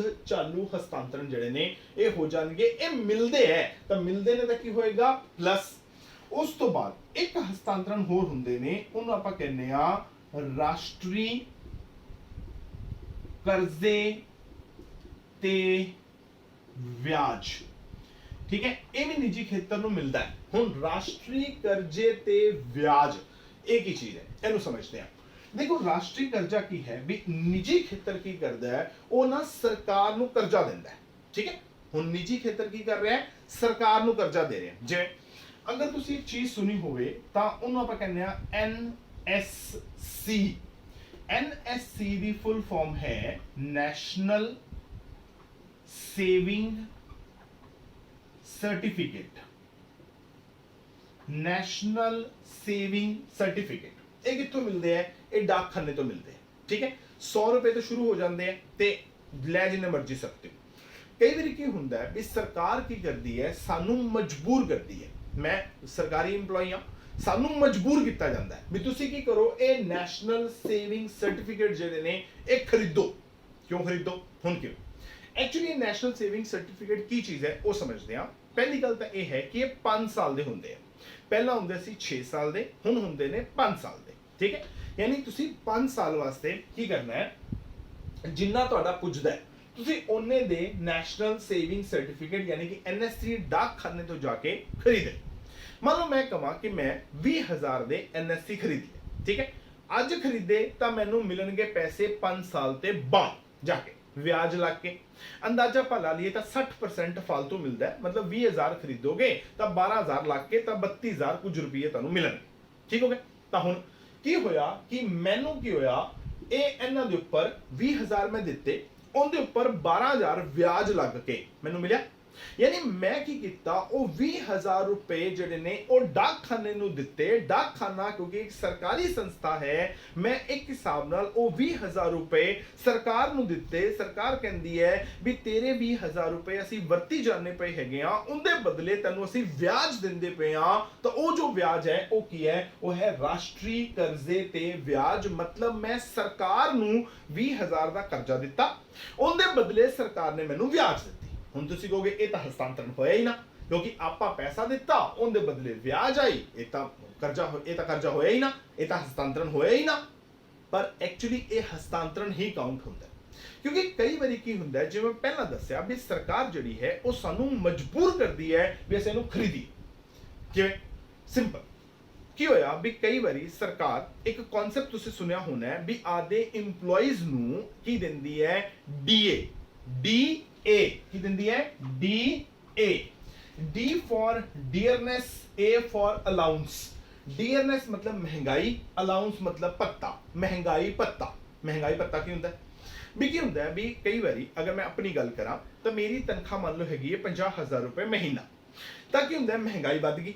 मैं हुण सरकार नूं कहांगा कि देखो जी कीमतां बढ़ गईयां ने, मेरी तनख्वाह तुसीं नहीं वधाई, हुण मेरा आदि पुरानी तनख्वाह नाल घर नहीं चलदा, जे कीमतां वधियां ने तो मेरी तनख्वाह भी वधाओ। सरकार कहती है भी ऐं करदे आ भी कीमतां वधियां ने 10%, तां ही करदे आ भी तेरी तनख्वाह असीं 10% वधा दिंदे आ, भी जिन्नियां को कीमतां वधियां उन्नी को तेरी तनख्वाह वधा दिंदे आ। तां सरकार ने मेरी तनख्वाह 10% जिहड़ी है वो वधाती। क्यों वधाई? क्योंकि कीमतां जिहड़ियां ने वो 10% वधियां सी। तो जो 10% मेरी तनख्वाह वधी, मैं कहूँगा ये 10% मैनू की मिलिया, महंगाई भत्ता मिलिया, क्योंकि महंगाई बढ़ गई सी, इस करके मेरी तनख्वाह जिहड़ी है वो वधा दी गई। ठीक हो गया, तो महंगाई भत्ता मैनू मिल गया। हुण सरकार कहती है भी 50,000 तेरी तनख्वाह सी, 10% तैनूं असीं महंगाई भत्ता यानी कि 5,000 रुपया तेरी तनख्वाह वधाती, तेरे कोल आ गए हुण 55,000। यानी पहला तू 50,000 खर्च करदा पिया सी, हुण तू 55,000 खर्च करेगा। अरे पहला ही महंगाई है, क्योंकि तेरी तनख्वाह तां वधांदे पे आ क्योंकि अर्थव्यवस्था दे विच महंगाई है। तेरे कोल पैसा ज्यादा आ गया, तू तो होर चीज़ां खरीदेगा, महंगाई होर वधाएगा, फिर आके कहेगा कि लो जी महंगाई आ गई, मेरी तनख्वाह वधाओ। ऐसे काम थोड़ी लगे रहांगे। सरकार कहती है भी ऐं करदे आ, तैनूं ना असीं तेरी तनख्वाह वधा दिंदे आ। मान लो इस टाइम चलदा पिया जून, तो सरकार कहती है भी महंगाई भत्ता मिलेगा जनवरी तो, यानी जनवरी, फरवरी, मार्च, अप्रैल, मई, ये 5 महीनों का महंगाई भत्ता 5,000 रुपए महीने के हिसाब नाल 25,000 रुपए देंगे, नाल जून का देंगे 5,000 रुपए होर बन गया 30,000 रुपया। इस महीने का जो महंगाई भत्ता है वो तो तू ले लै नगद। जो पिछले 5 महीनों का महंगाई भत्ता है ना 25,000 रुपया, अगर तेरे हथे आ गया तू तो कहेंगे भी 25,000 रुपये आ गए, तो चलो बाजार कोई चीज खरीदी आइए। तू मंग होर वधाएगा, तू कीमतां होर वधाएगा, तो फिर तनख्वाह वधाना जाएगा। सरकार कहती है तेनू 25,000 रुपए दिंदे तां पए आ, पर तू 25,000 आदे कोल नहीं रखने। तू 25,000 दे की करने ने, NSC खरीदने ने, यानी कि नेशनल सर्टिफिकेट खरीदने ने। यानी सरकार ने की किया, मैनू 25,000 ऐस हथों दिता, उस हथों की किया वापस ले लिया, मिला भी 25,000 तैन देता, हुण की किया 25,000 दे NSC खरीद लै, खरीद के ये 25,000 सानू वापस कर दे, उनके बदले एक सर्टिफिकेट ले लै NSC दा, हुण तू यही करी 5 साल बाद आई पैसे लैण वास्ते। यानी सरकार ने एक हथों पैसे दिते ते दूजे हथों ले ले, मेरे हथे पैसे नहीं बचे तो मैं मंग कित्थों करांगा। यानी सरकार ने पैसे दे के वापस ले ले। हुण सरकार कहती है कि ये 25,000 दे NSC तो तेनू खरीदने पैणगे, जे तू नहीं खरीदेगा तो अगले महीने की तनख्वाह नहीं देनी। यानी मैनू की करना पेगा, पहला 25,000 दे NSC खरीदने पैणगे, खरीद के उनकी फोटो कॉपी जी है वो आदे प्रिंसीपल जी नू दिखानी पेगी, प्रिंसीपल सर वो देखणगे, देखण तो बाद फिर कहेंगे हाँ सानू यकीन है तू खरीद लेने, हुण तैनू अगले महीने तनख्वाह देंगे, नहीं तो मैनू तनख्वाह नहीं मिलेगी। हुण की होया भी सरकार ने मैनू 25,000 दे के उनदे ते मेरे को NSC खरीदवाते, खरीदवा के सरकार कहती पैसे मिलणगे 5 साल बाद, इन्नी ब्याज देंगे नाल। हुण जे सरकार मान लो मैनू कहे कि 25,000 रुपया लेंदे पे आ, 5 साल बाद देवांगे, कोई ब्याज नहीं देंदे, पर मैं तो मजबूर हाँ, मैंने तो 25,000 दे NSC लेने ही पैने, क्योंकि मैनू अगले महीने की तनख्वाह नहीं मिलनी। तो अगर मैनू सरकार इन्हां ते ब्याज ना भी देवे तां मैं मजबूर हाँ, मैनू एक खरीदने ही पैणगे। तो मैं की कहूँगा, मैं कहूँगा चल कोई नहीं, जिन्नी ब्याज मिली पक्की, एक तरह के फ्री फंड के पैसे ने, आ गए तां ठीक है, ना आए तां ठीक है। ਮਤਲਬ ਕੀ ਹੈ ਵੀ ਆਪਾਂ ਕੀ ਕੀਤਾ, ਆਪਾਂ ਲੰਗਰ ਦੀ ਲਾਈਨ 'ਚ ਬੈਠੇ ਆ, ਹੱਥ ਐ ਕਰ ਲਏ ਵੀ ਜੇ ਉਹਦੇ 'ਚ ਆਪਾਂ ਨੂੰ ਇੱਕ ਫੁਲਕਾ ਮਿਲ ਜੂਗਾ ਤਾਂ ਪੱਕਾ, ਦੋ ਮਿਲ ਜਾਣਗੇ ਤਾਂ ਪੱਕੇ। ਮਤਲਬ ਕੀ ਹੈ ਵੀ ਇਹ ਵਿਆਜ ਜਿਹੜਾ ਹੈ ਇੱਕ ਤਰ੍ਹਾਂ ਦਾ ਹਸਤਾਂਤਰਣ ਹੀ ਹੈ। ਮਤਲਬ ਸਰਕਾਰ ਅਗਰ ਇਹ ਵਿਆਜ ਸਾਨੂੰ ਨਾ ਵੀ ਦੇਵੇ ਤਾਂ ਫਿਰ ਅਸੀਂ ਕੁਝ ਨਹੀਂ ਕਰ ਸਕਦੇ, ਸਾਨੂੰ ਇਹ ਲੈਣੇ ਹੀ ਪੈਣਗੇ। ਤਾਂ ਕੀ ਹੋਇਆ, ਇਹ ਤਿੰਨ ਤਰ੍ਹਾਂ ਦੇ ਹਸਤਾਂਤਰਣ ਜਿਹੜੇ ਨੇ ਉਹ ਸਰਕਾਰ ਤੋਂ ਹੁੰਦੇ ਨੇ। ਕਿਨੂੰ? ਨਿੱਜੀ ਖੇਤਰ ਨੂੰ। ਤਾਂ ਪਹਿਲਾਂ ਆਪਾਂ ਕੀ ਕਰਨਾ ਹੈ, ਸਭ ਤੋਂ ਪਹਿਲਾਂ ਰਾਸ਼ਟਰੀ ਆਮਦਨ ਕੱਢ ਲਓ।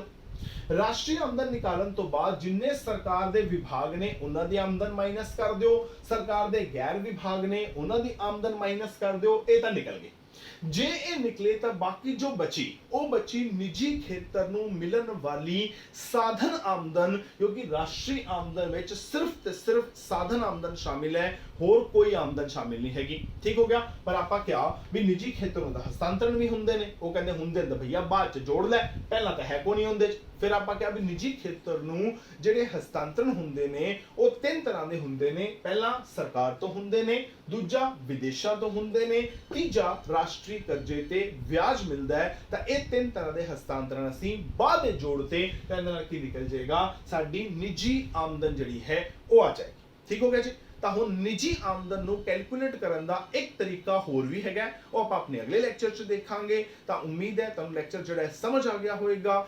ਰਾਸ਼ਟਰੀ ਆਮਦਨ ਤੋਂ ਨਿੱਜੀ ਆਮਦਨ ਕਿਵੇਂ ਨਿਕਾਲਦੇ ਆ ਇਹ ਕਲੀਅਰ ਹੋ ਗਿਆ ਹੋਵੇਗਾ। ਅਗਰ ਕੋਈ ਡਾਊਟ ਹੋਵੇ ਤਾਂ ਜ਼ਰੂਰ ਕਲੀਅਰ ਕਰਿਆ ਜੇ। ਮਿਲਦੇ ਆ ਆਪਣੇ ਅਗਲੇ ਲੈਕਚਰ ਦੇ ਵਿੱਚ। Thank you very much.